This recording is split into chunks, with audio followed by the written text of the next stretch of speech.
Bikers. Threaten a teen, unaware. She's trained to fight back. They instantly regret it.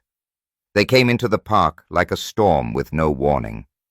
3 motorcycles growling through Holloway Field, cutting across the sweet hum of children's laughter and the soft rustle of cottonwood leaves. By the time the engines died, silence had already fallen. Not the kind born of peace, but the kind that presses down on your chest like a weight you can't name. That's when folks looked up, parents mid-sentence, kids mid-kick, and saw her. Amina, 16, black, alone.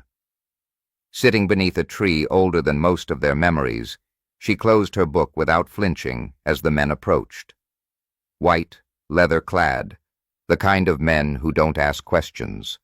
They issue warnings wrapped in smiles. "What you doing here, girl?" That word sliced through the spring air like barbed wire. Not curious, not kind, just a reminder. Some places still whisper about who belongs and who doesn't. And in that moment, before the first shove, before the phones came out, before the world tilted, something else stirred. A promise, deep and quiet, born not of rage, but of knowing. She would not run. She would not bow. Because some battles don't wait for news cameras. And some heroes don't wear capes. They wear hand-me-down blazers, and they rise anyway.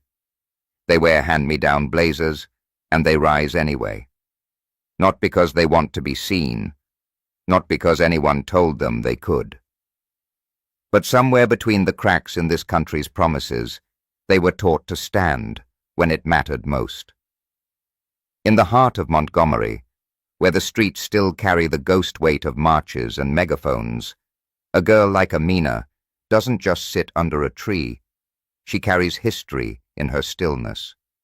She doesn't raise her fist or shout. She closes her book and looks a storm in the eye. That's the thing about the South. It smiles while it remembers. It speaks sweetly, but sharply. And when 3 men on motorcycles cut across a children's park with engines loud and intentions louder, every eye turns, but no foot moves, because here, folks know the weight of silence and the cost of breaking it. Amina, 16, black, alone, is not what they expect. She doesn't flinch, doesn't shrink. Her blazer is too big, her posture too proud. She's not in danger because she's fragile. She's in danger because she refuses to be. And that's what terrifies them. She sits in a space that has historically not been hers, in a city that once told her grandmother she could not ride in the front of a bus. But now she sits anyway, calm, steady, rooted like the tree behind her. The tension isn't loud, but it's thick, stretching from her shoulders to the men's clenched jaws. This isn't a fight about words. It's a standoff between presence and prejudice, and it plays out in a language older than law. The wind shifts. The camera phones haven't come out yet. The crowd hasn't decided if this is a moment to fear or remember. But something in Amina's stillness demands memory, demands witness. You don't look away from someone like her because deep down you recognize her, not as a victim, not even as a hero, but as a mirror. And whether you admit it or not, what you see looking back, poised, resolute, unapologetically present, reminds you of what this country was supposed to stand for and how far it still has to go.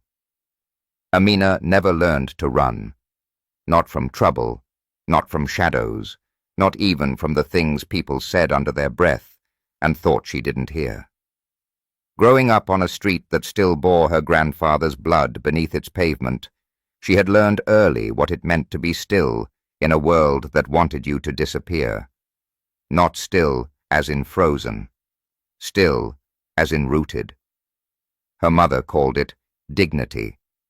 Her grandmother called it resistance. But to Amina, it was simply knowing who she was and refusing to let anyone else define it. She hadn't come to the park to prove anything.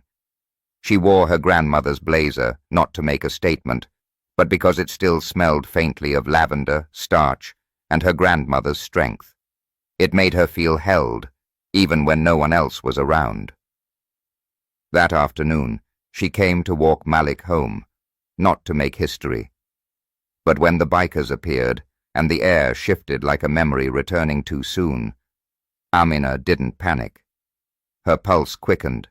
Yes. She felt the old weight that pressed against every black girl who dared to take up space. But she didn't move, because running would have confirmed what they believed, that she was afraid, that she didn't belong, that she could be chased from a place her ancestors built, and that was not something she would give them. She stayed because her silence had meaning, because sometimes defiance doesn't need to be shouted, it just needs to remain silent. Like another black woman had once done on a Montgomery bus, just miles from where Amina now sat. The same city. The same question. Will you get up and move?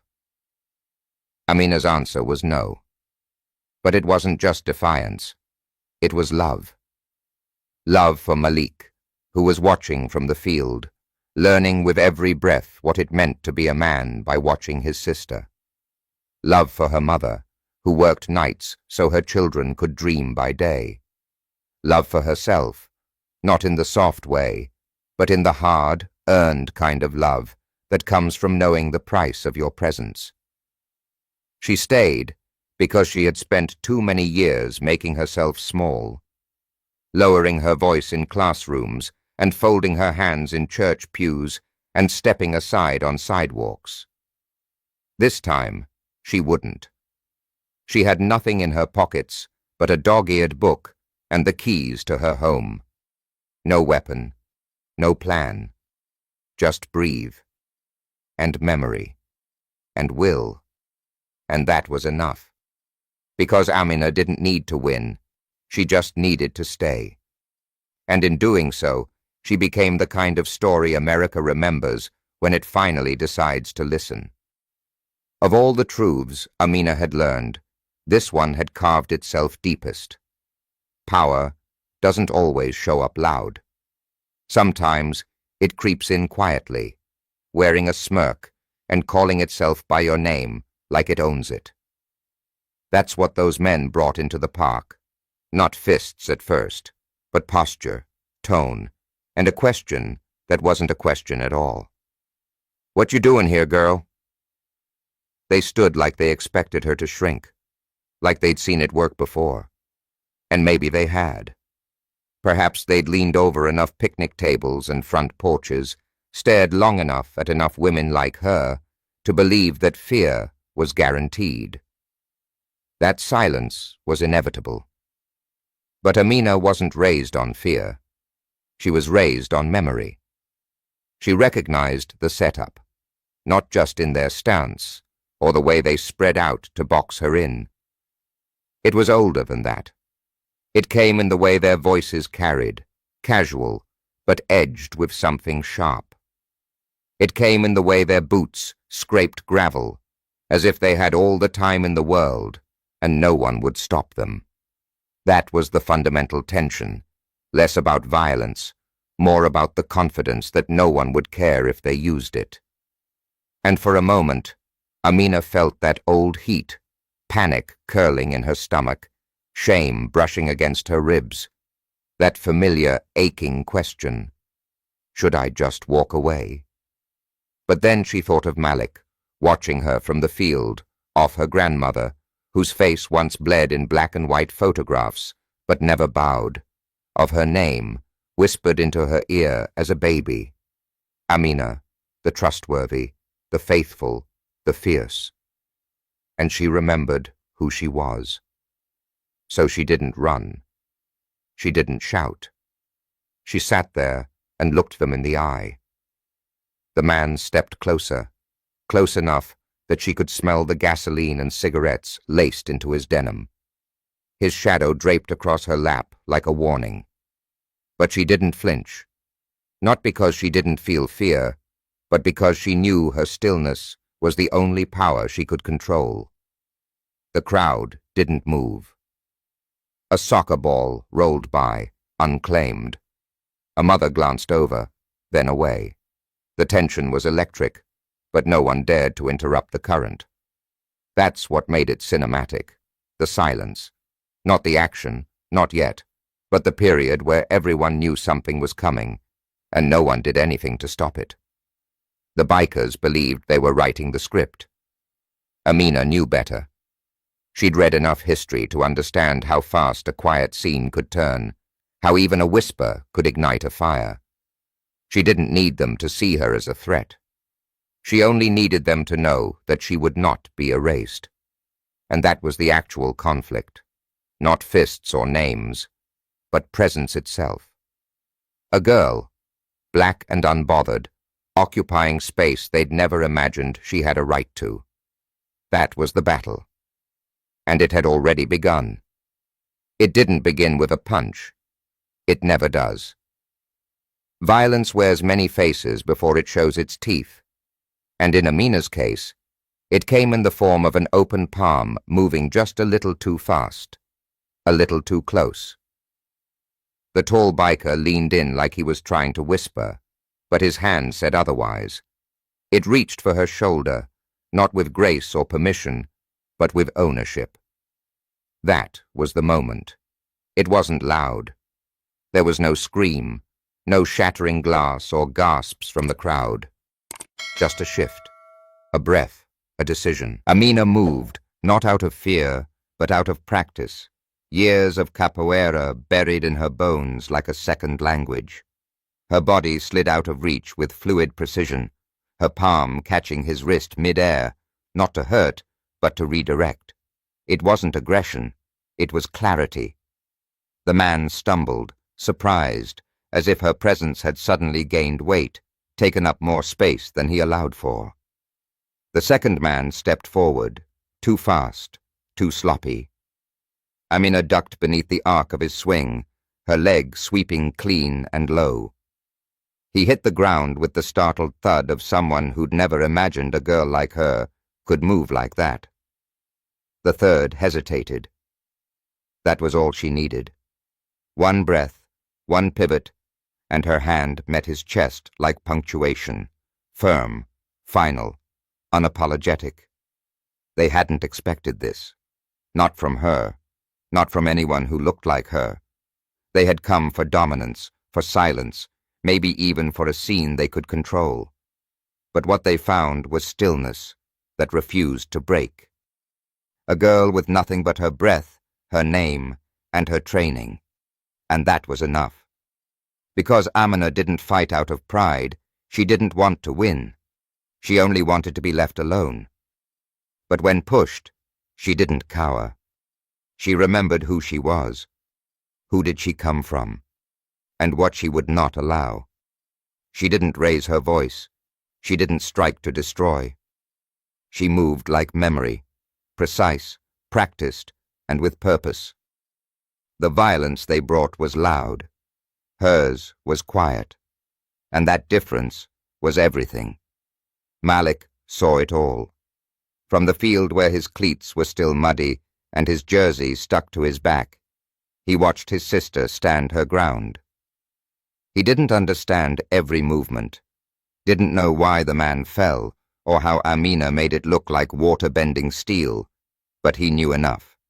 He knew that whatever had happened, it mattered. After it was over, the bikers retreated with curses in their throats and dust on their jeans. Amina didn't chase them.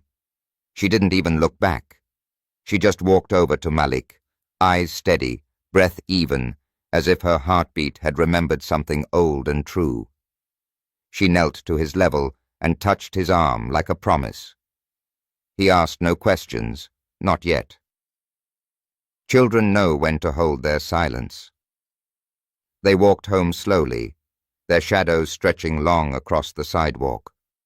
And when they reached the porch where their mother stood waiting, she didn't ask what had happened. She looked at Amina the way mothers do when their daughters stop being girls and become something more. Her lips pressed into a line, her arms crossed, but her eyes, they shimmered with the kind of pride that doesn't need to be spoken aloud. That night, while Malik sat cross-legged on the floor eating dinner, he finally asked, "How did you know what to do?" Amina didn't pause. "I didn't," she said. "I just knew I couldn't do anything." He looked at her for a long time, then nodded slowly, as if storing that answer somewhere sacred. It wasn't just about fighting. It was about something more profound. About being the kind of person who doesn't step aside when someone else is being pushed down. It was about showing Malik, and maybe the whole neighborhood, that dignity isn't a privilege, it's a birthright. Their mother cleaned up dinner in silence, her hands moving over plates like prayers. And maybe that's how strength gets passed down, not through speeches or headlines, but through a sister who stands when it's hard, and a mother who watches without needing proof. What would you do if your little brother was watching? Not just to see what happens, but to learn who he's supposed to become. Later that night, long after the park had emptied and the streetlights hummed like quiet witnesses, Amina stood by her bedroom window, barefoot, wrapped in the stillness only nighttime can hold. Outside, the world had returned to its ordinary rhythm, cars passing, cicadas buzzing, porch lights flickering on and off. But inside her chest, something had shifted. She didn't feel triumphant. This wasn't that kind of story. No one handed her a medal. No applause echoed through the air.